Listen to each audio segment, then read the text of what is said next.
bananas at 6 for a rupee. How many for a rupee must he sell to gain 20% gain भनेर भनिरहेको छ। हेर्नुस् त, a vendor bought bananas at 6 for a rupee भनेको 1 रुपैयाँमा 6 वटा banana उसले किनेको छ। How many for a rupee must he sell to gain 20% gain भनेर भनिरहेछ। अब हेर्नुस्, मानौ CP of 6 banana, CP of 6 banana भनेको रुपी 1 हो भनेपछि CP of 1 banana भनेको के हो? CP of 1 banana भनेको रुपी 1/6 हो। 6 वटा केराको 1 रुपैयाँ हो भने एउटा केराको कति हुन्छ? 1/6 हुन्छ। How many for a rupee must he sell to gain 20% gain? अब भनिरहेछ प्रॉफिट कति हुनुपर्ने छ? प्रॉफिट भनेको 20% हुनुपर्ने छ। 20% प्रॉफिट भनिसकेपछि एउटाको SP कति होला? SP भनेको के हुन्छ? CP प्लस प्रॉफिट हुन जान्छ। अब CP भनेको कति हो? CP भनेको एउटाको 1/6, प्रॉफिट भनिसकेपछि 20% अफ 1/6। यो भनेको कति आयो? 1/6 प्लस 20/100 इन्टु 1/6, 25 जा 100 हो। यो भनेको यहाँ कति आउन जान्छ?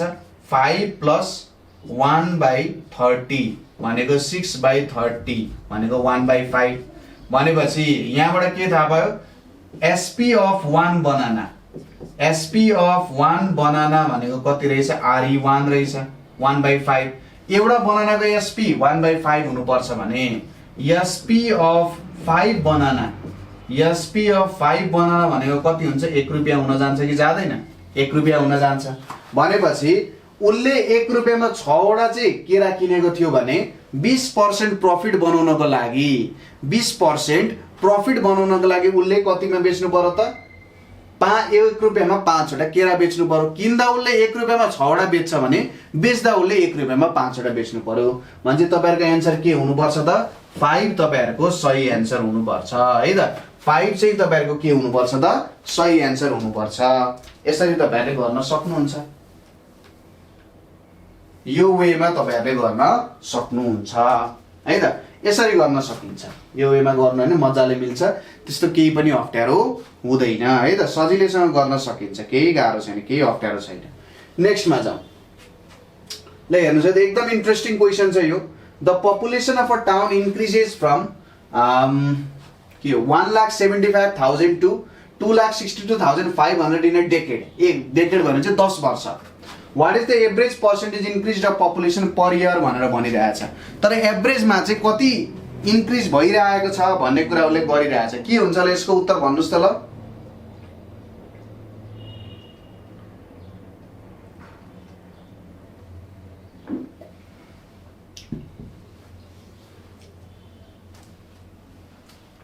एभरेजमा पर इयर कति इन्क्रिज भइरहेछ भन्ने कुरा।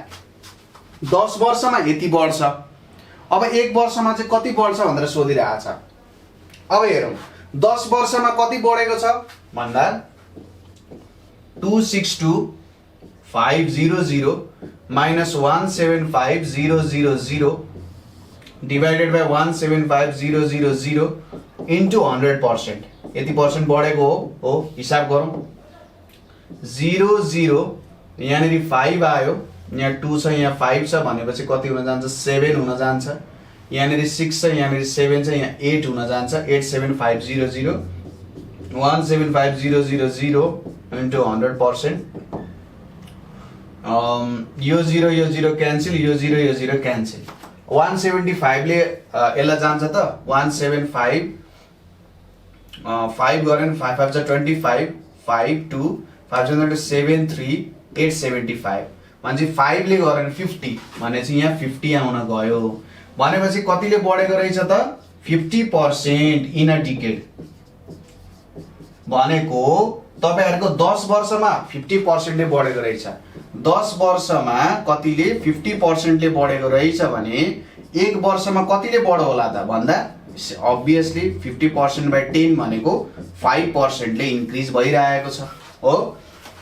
1 वर्षमा 10 वर्षमा 50% ले इन्क्रिज भयो भने 10 वर्षमा 50% इन्क्रिज भयो भने 1 वर्षमा कतिले इन्क्रिज भयो त 5% ले। 1 वर्षमा 5% अर्कोमा 5 5 5 5 त्यो सबै जोडेको हो के उले, त्यो सबै कुरा उले जोडेको हो। त्यही भएर तपाईहरुको आन्सर यहाँ कति आउन गयो त 5% will be your correct answer. यसरी तपाईहरुले निकाल्न सक्नुहुन्छ है त 5% तपाईहरुको के हुन जान्छ त करेक्ट एन्सर हुन जान्छ र यो वेमा तपाईहरुले चाहिँ एन्सर निकाल्न सक्नुहुन्छ एन्सर भेटाउन सक्नुहुन्छ नेक्स्टमा जाउँ नेक्स्टमा के दिइरहेको छ ल हेर्नुस् त if 18% of the students at a school are in year 8 and 16% of the students are in year 9 if the school has 126 year 8 students determine the number of year 9 students question केही पनि गाह्रो छैन मानौ एउटा स्कुलमा चाहिँ त्यो स्कुलको 18% स्टुडेन्ट चाहिँ क्लास 8 मा छन् र त्यो स्कुलको 16% स्टुडेन्ट्स चाहिँ क्लास 9 मा छन् अब के भनिरहेछ भन्दाखेरि क्लास 8 मा 126 जना छन् भने क्लास 9 मा कति जना छन् मानौ त्यो स्कुलमा जम्मा जम्मी x जना विद्यार्थीहरु छ भन्छ 18% अफ x भनेको के हुन जान्छ 18% अफ x भनेको 126 हुन्छ यो भनेको 18/100 इन्टु x भनेको 126 हुन्छ यसले डिवाइड गर्छ त 7 ले डिवाइड गर्दा 18 7 जा 8 7 जा 56 65 जान्छ भन्छ x को भ्यालु कति आउँछ 700 आउन जान्छ जम्मा जम्मी स्कुलमा 700 जना छन् अब सोधिरा चाहिँ इयर 9 अथवा क्लास 9 मा कति जना छन् क्लास 9 मा यसको 16% छ भन्छ 16/100 इन्टु 700 भन्छ यो 0 0 क्यान्सल 7 6 42 2 4 7 7 8 9 10 11 भन्छ कति जना छन् त 112 जना छन् कि छैन 112 जना छन् भन्छ सी नम्बर तपाईहरुको के हुन जान्छ त सही उत्तर हुन जान्छ हो सी नम्बर तपाईहरुको सही आन्सर हुन जान्छ यो वेमा तपाईहरुले काम गर्न सकिन्छ केही गाह्रो छ त केही पनि गाह्रो छैन एकदम सजिलो छ एकदम सहज वेमा एकदम सजिलो तरिकाले तपाईहरुले काम गर्न सक्नुहुन्छ है त क्लास जोइन गर्न चाहनुहुन्छ भन्दै चाहिँ क्लास जोइन गर्ने स्टुडेन्टले चाहिँ त्यहाँ माथि तपाईहरुको डिस्क्रिप्सनमा फर्मको लिंक दिएको छ साथसाथै तपाईहरुको मेसेज बक्समा पनि पिन गरेको छ त्यसमा मेसेज गरेर पनि क्लास जोइन गर्न सक्नुहुन्छ साथसाथै तपाईहरुले चाहिँ हामीलाई 9845955895 यो नम्बरको व्हाट्सएप तथा भाइबरमा यो दिएको नम्बरको व्हाट्सएप तथा भाइबरमा सम्पर्क गरेर पनि क्लासेस जोइन गर्न सक्नुहुन्छ है त यसमा सम्पर्क गरेर ओके ल नेक्स्ट क्वेशनमा जाउँ नेक्स्ट क्वेशन एकदम रमाइलो क्वेशन छ due to drop of 30% in price of mobile sets of a shop there was an increase in sales by 20% भनेर भनिरहेछ मोबाइल फोनको दाम चाहिँ हामीले कतिले घटाइदिउँ त 30% ले घटाइदिउँ भने प्राइसमा के चेन्ज आउँछ सेल्स चाहिँ 20% ले बढ्यो अब मोबाइल शपमा टोटल इफेक्ट के भयो भनेर भनिरहेको छ ठीक छ ओके यो कुरा यसले सोधिरहेको छ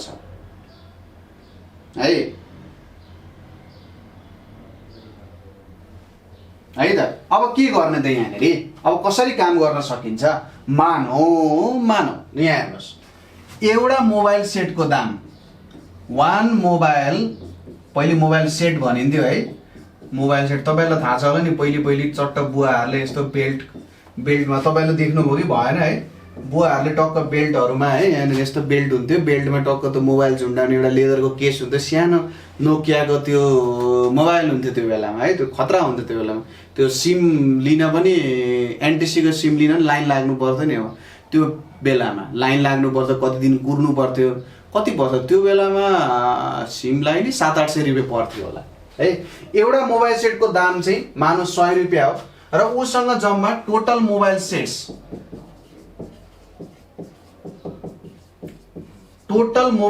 भनेको 100 वटा छ भने टोटल रेभिन्यू कति हुन्थ्यो टोटल रेभिन्यू भनेको 100 into 100 भनेको कति हुन्छ 10,010,000 हो अब मानु प्राइस कतिले गर्दा 30% भन्छ न्यू प्राइस भनेको 30% ले गर्दा 100 minus 30 भनेको 70 हो न्यू प्राइस भनेको 70 एउटा मोबाइल प्राइस को दाम 30% ले घट्यो भन्नुको मतलब 100 minus 30% 100 भनेको 100 minus 30 भनेको 70 there was an increase in sales by 20% भनेपछि न्यू सेल्स भनेको के हुन जान्छ न्यू सेल्स भनेको पहिले 100 वटा बिक्री हुन्थ्यो नि अब 100 plus 20 भनेको 120 बिक्री हुन थाल्यो भने टोटल रेभिन्यू कति हुन थाल्यो त यहाँ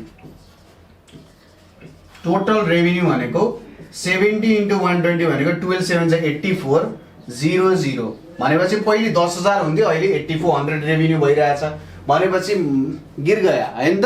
अब पहिले इतना ज्यादा होता था, अब 8400 हो रहा है, यो त पुरा गिर गया। अब यहाँ हेर्नुस्, यो भनेको अब कति भयो त, इफेक्ट के हुन जान्छ त, इफेक्ट भनेको 10,000 minus 8400 divided by 10,000 into 100%। यो त डिक्रिज छ, तपाईहरुलाई थाहा छ, फल भइरहेछ, राइज भएको छैन। यो भनेको कति हुन जान्छ यहाँनेरि तपाईहरुको 1600 1600 by 10,000 into 100%। यो 0 क्यान्सल, यो 0 क्यान्सल, कति आउन गयो 16% आउन गयो। भन्छ यो 16% के हुन जान्छ, फल हुन जान्छ। 10,000 बाट 8400 मा झर्न गयो। भन्छ तपाईहरुको यहाँनेरि के हुने रहेछ त, एन्सर भनेको 16% फल तपाईहरुको सही एन्सर हुन जान्छ है त। यो तरिकाले गर्न सकिन्छ। ओके, यसरी तपाईहरुले यो क्वेशन पनि के गर्न सक्नुहुन्छ त, सल्भ गर्न सक्नुहुन्छ। गाह्रो छैन, तर कन्सेप्चुअल वाइज हामीले बुझ्न जरुरी छ। कन्सेप्ट के हो त, यो क्वेशनमा हामीले कस्तो कन्सेप्ट एप्लाई गर्नुपर्छ त, यो कुरा जब हामीलाई थाहा हुन्छ, हामीले बल्ल यो क्वेशनलाई राम्ररी सल्भ गर्न सकिन्छ है त। मैले यहाँनेरि फेरि राख्दिएको छ, यसलाई हेरेर तपाईहरुले फेरि पनि गर्न सक्नुहुन्छ। कन्सेप्ट हामीले आउनु पर्यो, कुन कन्सेप्ट छ त यसमा, कस्तो कन्सेप्ट लाउने त, कुन वेमा गर्दाखेरि सजिलो हुन्छ त, यो कुरा तपाईहरुले के गर्नु पर्यो त, बुझ्नु पर्यो। नेक्स्टमा जाउँ। What is the percentage change in area of a square which will become rectangle if its length side is increased by 10% and its width side is decreased by 10%? अब मानौ यो एउटा तपाईहरुको स्क्वायर भयो, स्क्वायरको सबै साइडहरु के हुन जान्छ, बराबर, यो पनि यल, यो पनि यल हो। अब मैले अस्ति नै तपाईहरुलाई देखि पढाइरहेको छु एउटा formula, A plus B plus AB by 100%। यो कुन सिनेरियोमा काम गर्छ, कुन बेला काम गर्छ, कुन बेला यसलाई एप्लाई गर्न पाइन्छ त, यो कुराहरु त म क्लासमा तपाईहरुलाई सिकाइहाल्छु। यसको एप्लिकेसन एकदम वाइड भेराइटी अफ एप्लिकेसन छ। जहाँ मल्टिप्लिकेसन हुन्छ त्यहाँ त यो कुरा युज गर्न सकिन्छ हैन। A into B equals to C वाला फर्मेट वाला जे आउँछ त्यसमा युज गर्न सकिन्छ। जस्तै एरिया भनेको त के हो, यहाँ L into L हो नि त, मल्टिप्लाईको फर्मेटमा आएको छ। मानौ यो यल चाहिँ A% ले के भयो त, इन्क्रिज भयो, यो चाहिँ B% डिक्रिज भयो। भनेको एउटा लेन्थ बढेको छ 10% ले, अर्को विड्थ घटेको छ 10% ले, भनेपछि बढ्यो भने पोजिटिभ लेख्नु पर्यो 10 आयो, घट्यो भने नेगेटिभ लेख्नु पर्यो -10, बढ्यो भने 10, घट्यो भने -10।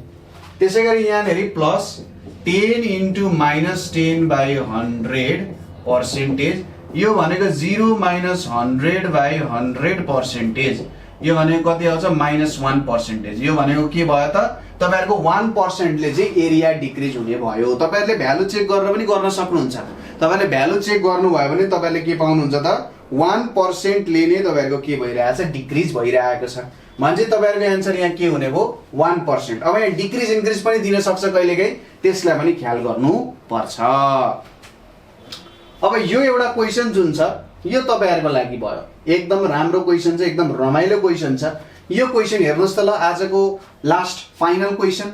If y is 25% less than x then x is what percent more than y भनेर भनिरहेछ। If y is 25% less than x then x is what percent more than y भनेर भनिरहेछ। अब के भनौं, y चाहिँ x भन्दा 25% लेस छ भनेर भनिरहेछ। मानौ x को भ्यालु 100 भयो भने y को भ्यालु के हुन्छ, 100 minus 25% of 100। यो भनेको कति आउँछ, 100 minus 25 भनेको कति आउन जान्छ, 75 आउन जान्छ हो।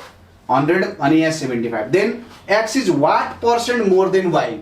अब यहाँ हेर्नुस्, मेन कुरा यहीँनेरि आउँछ, कम्पेरिजन केसँग भइरहेछ, y सँग। कम्पेरिजन केसँग भइरहेछ, y सँग कम्पेरिजन भइरहेछ। मोर देन y भनिरहेछ नि त, y को आधारमा कम्पेरिजन भइरहेछ भने जहिले पनि यस्तो केसमा तलपट्टि डिनोमिनेटरमा y लेख्नु पर्यो, माथि त अब तपाईहरुको x minus y भइ नै हाल्छ इन्टु 100%। यो सिनारियो बुझ्नु पर्यो। अब x minus y भनेको 25, यहाँ 75 इन्टु 100%, 25 3 75, 100 by 3 भनेको 33 whole 1/3% आउन जान्छ। अथवा यो भनेको के हो त, 33.33% आउन जान्छ, जुन चाहिँ बी नम्बर तपाईहरुको एन्सर हुन्छ। मोर देन y भनिरहेछ, y सँग कम्पेरिजन भइरहेछ, तल y राख्नु पर्यो। मोर देन x भनेको भए x सँग कम्पेरिजन हुन्छ, तल x राख्नु पर्यो। हो त्यसरी बुझ्नुपर्छ, हो त्यसरी काम गर्नुपर्छ। हो यसरी नै तपाईहरु चाहिँ CMAT को हरेक क्वेशनलाई बेस्ट वेमा सल्भ गर्न चाहनुहुन्छ, CMAT को हरेक क्वेशनहरु राम्रोसँग सल्भ गरेर स्कलरशिप गेन गर्न चाहनुहुन्छ भने तपाईहरुले हामीलाई यो दिएको नम्बरमा सम्पर्क गर्न सक्नुहुन्छ। 98 4 95 8 95 को व्हाट्सएप तथा भाइबरमा सम्पर्क गरेर तपाईहरु क्लास जोइन गर्न सक्नुहुन्छ। एकदमै एफोर्डेबल प्राइसमा तपाईहरुको क्लासेसहरु रन भइरहेको छ। लाइभ क्लास हुन्छ, दिनको 4 घण्टा तपाईहरुको क्लास हुन्छ। क्लास सुरु भइसकेको छ, तपाईहरु सबैजना जोइन गर्नु होला। यसमा हामी तपाईलाई नोट्स, भिडियोज, पीडीएफहरु, नयाँ क्वेशन्स के आउँछ, पुरानो क्वेशन्स के आएको थियो, कसरी ट्याकल गर्ने, इन्टरभ्यु कसरी फेस गर्न सक्ने, टाइम म्यानेजमेन्ट कसरी गर्न सक्ने, आफ्नो लागि बेस्ट के हुन जान्छ त, बेस्ट मैले के चुज गर्ने म्यानेजमेन्टमा, सायद मेरो एचएममा छ कि मेरो इच्छा, अथवा मेरो बीबीए हो कि, अथवा मेरो बीआईटी हो कि, अथवा बीआईसीटी हो कि, अथवा एसीसीए हो कि, के हो त, त्यो कुरा चिन्नको लागि पनि हामी तपाईहरुलाई मद्दत गर्छौं। र यो नम्बरमा सम्पर्क गरेर तपाईहरुले चाहिँ क्लास जोइन गर्न सक्नुहुन्छ। अब आजको लागि म यति नै गर्छु। नेक्स्ट क्लासमा हामी यस्तै इम्पोर्टेन्ट क्वेशन्सहरु, यस्तै महत्त्वपूर्ण प्रश्नहरु लिएर फेरि पनि उपस्थित हुने नै छौं है त। क्लास जोइन गर्नको लागि मैले फेरि पनि भनिहाले, यही नम्बर 98 4 95 95 8 95 मा सम्पर्क गर्न सक्नुहुन्छ। साथसाथै डिस्क्रिप्सनमा पनि तपाईहरुको फर्मको लिंक छ, त्यसमा फर्मको लिंकमा क्लिक गरेर जोइन गर्न सक्नुहुन्छ। त्यसैगरी तपाईहरुको लागि हामीले टेलिग्राममा पनि एउटा ग्रुप बनाएको छौं, CMAT को ग्रुप, जसमा स्टुडेन्ट्सहरुले डिस्कसन गर्न सक्नुहुन्छ है त। त्यो ग्रुपमा पनि जोइन गर्न सक्नुहुन्छ। आजको लागि यति नै, हस्त, धन्यवाद।